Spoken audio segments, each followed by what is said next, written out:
Welcome to History at the OK Corral. History too real for the Westerns. Don't forget to click like, share, subscribe, ring that notification bell, and leave us a comment if you like this story.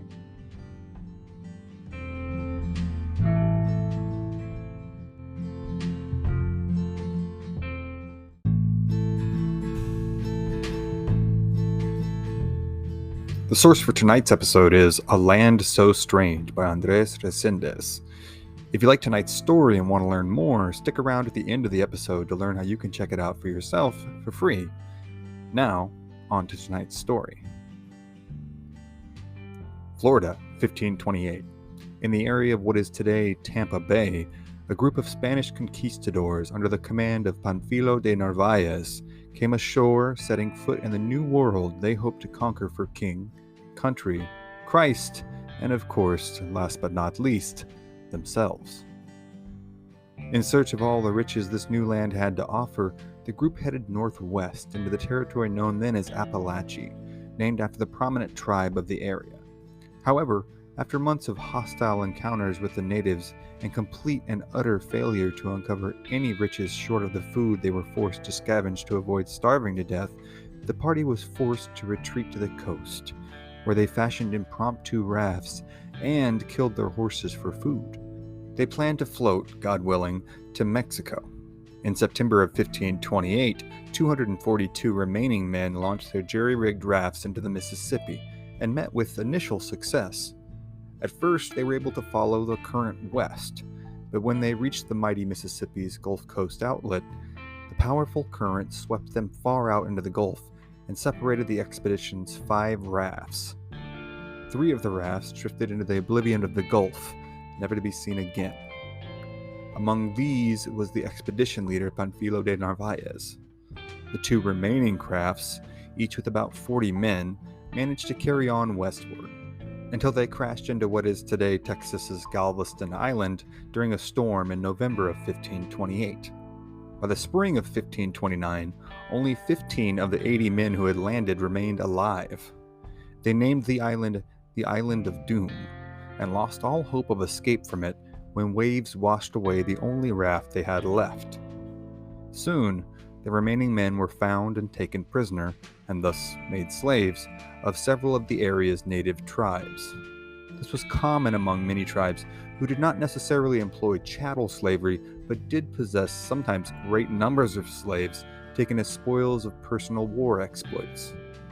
Cabeza de Vaca, along with Andres Dorantes de Carranza, Alose del Castil Maldonado, and a slave named Estevanico, who had been owned by Andres Dorantes prior to their capture. Estevanico, who was caught and enslaved in northern Africa in what is today Morocco in 1521, and subsequently sold to Spanish slavers and assigned to the Conquistador expedition in which he was to perform basically nothing but hard, dirty, and unrelenting work. His tale would ultimately prove starkly ironic and ultimately tragic, but he would go down in history as the first African to explore the New World. From here, these men would embark on maybe the wildest Odyssey in the American West, well before it was even conceived of as the American West. The party, under the leadership of Cabeza de Vaca, would continue westward, down the coastal region of Texas, and then northwest along the Rio Grande, passing through what is now northern Mexico and West Texas, where they would cross Mexico through the Chihuahua Desert, ending up on the eastern coast of the Gulf of Baja. From here, they would head south and then ultimately back east towards Mexico City.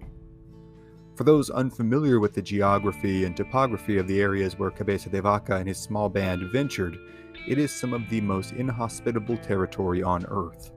Vast swaths of desert, jungles, mountains, coastlines, and grasslands had to be navigated, all under the always watchful and often hostile eyes of native tribes. Eventually, they were able to gain not only acceptance by many of the tribes, but they were held in reverence as holy healing men.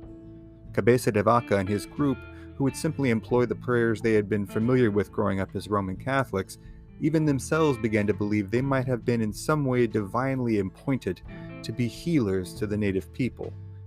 And while the veracity of their actual divination can be debated, What is for certain is that regardless of whether the listener believes it, De Vaca and company, along with the native tribes who they were involved with, did in fact believe that they were privy to supernatural healing powers.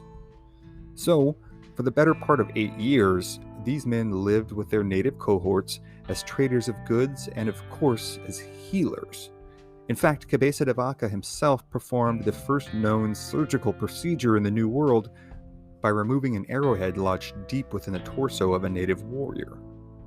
This garnered him even greater renown, and soon, a large group of native followers began to travel with and follow the guidance of Cabeza de Vaca and his men, believing them to be sent from God as healers.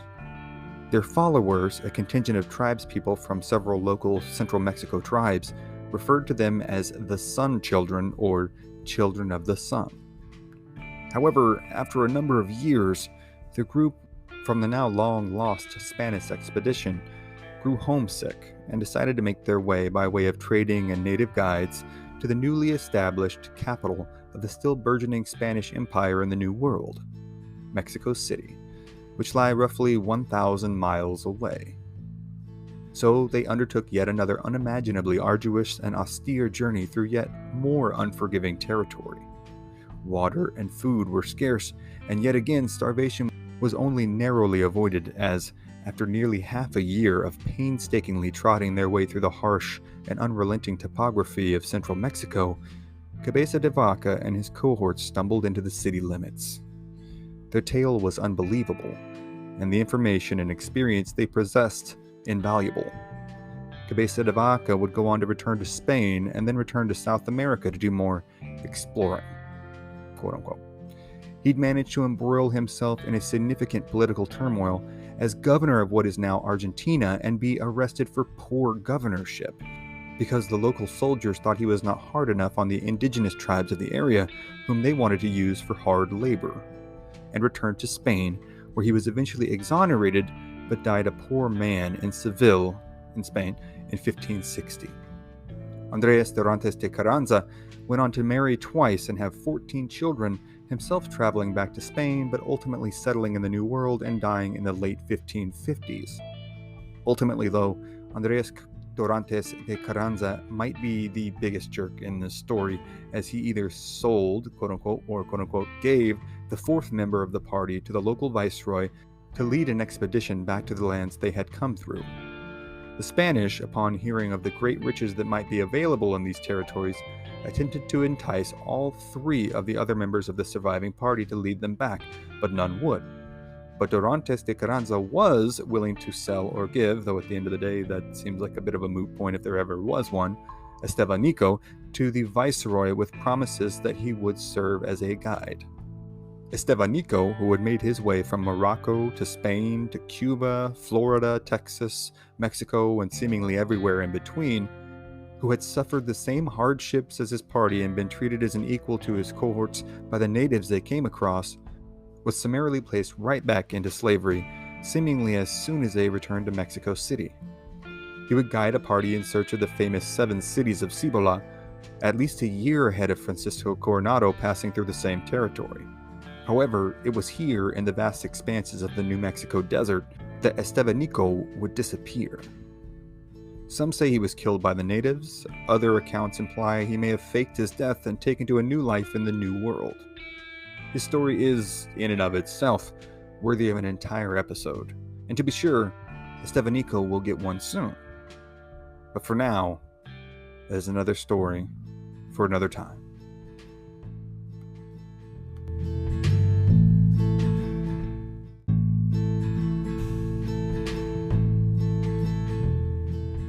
And before we go, if you're anything like me, you probably don't have as much free time as you'd like to kick back, relax, and crack open one of the many books on your shelf that you bought and planned to read, but just haven't found time to get around to yet.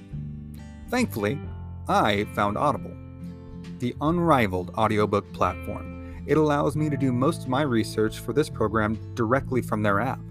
If you're interested in doing your own deep dive on any of these topics that we've covered here on the podcast or any of our other podcasts, check out my reading list on alldamnnight.com. Every title listed there is available on Audible as well. Sign up for Audible using our link in the description or use promo code ALLDAMNNIGHT in the checkout. That's promo code ALLDAMNNIGHT. You'll get your first month completely free, and that includes a credit for any audiobook you choose. Join Audible, and you'll hear what you've been missing.